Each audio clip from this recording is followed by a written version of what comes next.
kompaninë e Ergys Agasit që është futur të loja e cigareve, se ju e dini, të cigaret pak njerëz mund të futen ora. Të përzgjedhur. Mëngjes Flavio, si duket nuk i pas ka pi ilaçe, duket shumë i lodhur. Po jo, i ndodhi ajo kur u kthye nga finale e Champions League-s që përfundoi me urgjencë në spital.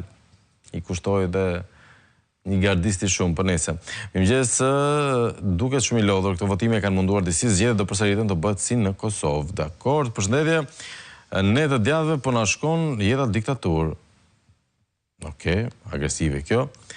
Po vdesim diktaturë për këtë avë fajnë vetëm partisë time, PD. Përveç një Berishe, të tjerët janë një term që nuk e përcjell dot. Mirëmëngjes Flavio, mendoj se rinumërimi nuk do sjellë asgjë, se kush do i numëroj? Stafi KQZ-s, kështu ta kreu i saj, ku dihet stafi përbëhet nga socialista dhe patronazhista. Vazhdojmë me telefonat, alo, mirëmëngjes. Mirëmëngjes. Ju përshëndes. Më thoni. Atëherë, rinumërimi duhet të bëhet. Po. Duhet të bëhet. Unë kam qenë në komision në 96.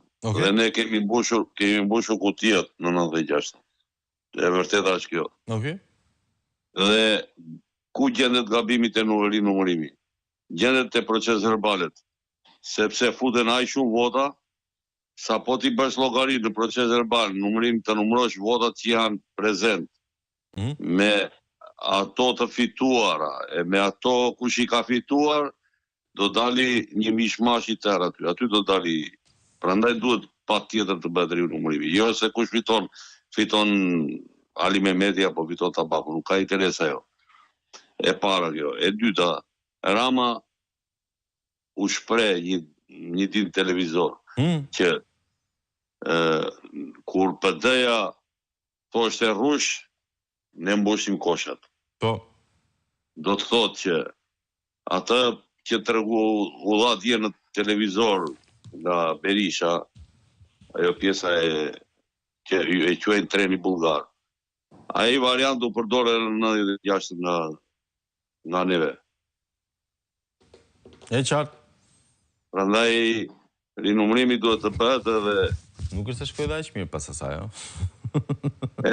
Po prandaj po them, sepse nuk do quhen zgjedhjet edhe detyrimisht do kërkojnë qeveri teknike. Si s'ndodhin në 96 ma. E qartë, e qartë. Vazhdoj një vit edhe pas një viti u bën zgjedhjet e reja. Dakord. Faleminderit zotëri për telefonatën tuaj. Ndërkohë 11-ën dua t'ju qeras tani miq të dashur, mbani frymën, është një nga këto analistët e tjerë që u soll nga Amerika enkas për fushatën. Dëgjoni, shijojeni, reflektoni dhe ritakohemi pasi ta dëgjoni. Unë nuk shoh që ka bërë fri, por pyetja që lind nga